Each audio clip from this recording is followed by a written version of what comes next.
ശബരിമല മണിമണ്ഡപത്തിൽ നിന്ന് വാദ്യമേളങ്ങളുടെയും തീവെട്ടികളുടെയും അകമ്പടിയോടെ പുറപ്പെട്ട എഴുന്നള്ളിപ്പ് ശരംകുത്തിയിലെത്തി നായാട്ടുവിളി നടത്തി.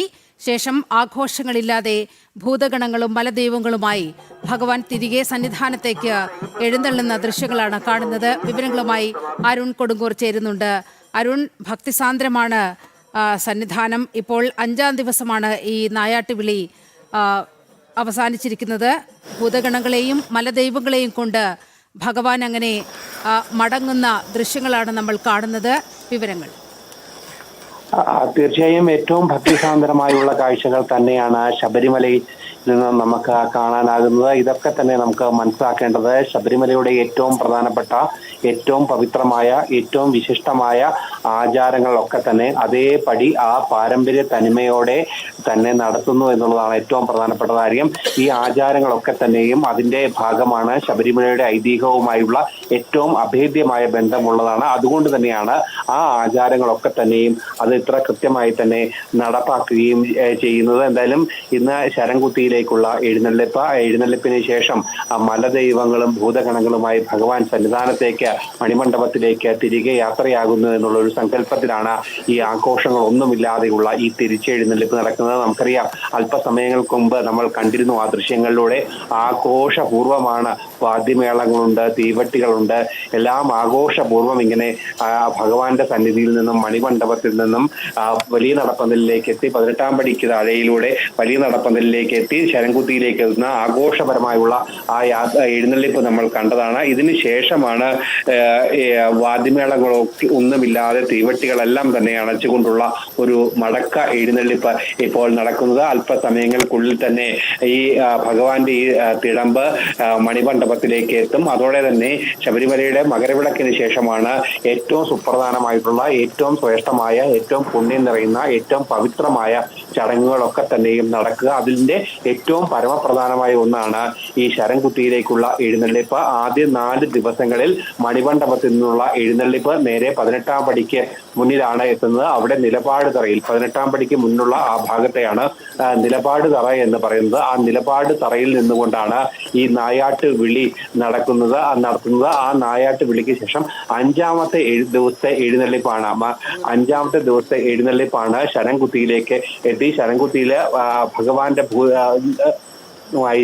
തിരിച്ചുള്ള ആ ഒരു എഴുന്നള്ളിപ്പ്, അതിന്റെ തത്സമയ ദൃശ്യങ്ങളാണ് ഇപ്പോൾ പ്രേക്ഷകർ കണ്ടുകൊണ്ടിരിക്കുന്നത്. എന്തായാലും അല്പസമയങ്ങൾക്കുള്ളിൽ തന്നെ ഈ എഴുന്നള്ളിപ്പ് ഈ സന്നിധാനത്ത് 18-ാം പടിക്ക് വലിയ നടപ്പന്തലിലേക്ക് എത്തും. അതിനുശേഷം 18-ാം പടിക്ക് താഴെ വശത്തെത്തിയതിന് ശേഷം വീണ്ടും ക്ഷേത്രത്തിന് വലം വെച്ചുകൊണ്ട്, ശബരീശ സന്നിധിക്ക് വലം വെച്ചുകൊണ്ട് മണിമണ്ഡപത്തിലേക്ക് എത്തും. മണിമണ്ഡപത്തിലേക്ക് എത്തിയാൽ ഇന്നത്തെ ഈ ചടങ്ങ് പൂർത്തിയായിരിക്കുകയാണ്. അതോടൊപ്പം തന്നെ ഈ നായാട്ട് വിളിയും ഈ ചടങ്ങും പൂർത്തിയായിരിക്കുകയാണ്. ഇതിനു ശേഷമാണ് ഹരിവരാസനം പാടി നടയടയ്ക്കുന്നത്. എന്തായാലും ഭക്തിസാന്ദ്രമായ ഒരു അന്തരീക്ഷത്തിലാണ് ശബരിമല സന്നിധാനമുള്ളത്. മകരവിളക്കിന് ശേഷമാണ് ഏറ്റവും പുണ്യമായുള്ള, ഏറ്റവും ശ്രേഷ്ഠമായുള്ള ചടങ്ങുകളൊക്കെ തന്നെയും നടക്കുക. അതോടൊപ്പം തന്നെ ഇനി എടുത്തു പറയേണ്ട ഒരു പ്രധാനപ്പെട്ട കാര്യം, ഇന്നത്തെ പന്തളം കൊട്ടാരത്തിന്റെ കളഭമായിരുന്നു ഇന്നത്തെ ഏറ്റവും പ്രധാനപ്പെട്ട ഒരു ചടങ്ങ്. ഉച്ചപൂജ സമയത്തായിരുന്നു പന്തളം കൊട്ടാരത്തിന്റെ കളഭം ഉണ്ടായിരുന്നത്. രാവിലെ 10 മണിയോടെ നെയ്യഭിഷേകം കഴിഞ്ഞു. നമുക്കറിയാം, ഈ ഏറ്റവും എടുത്തു പറയേണ്ട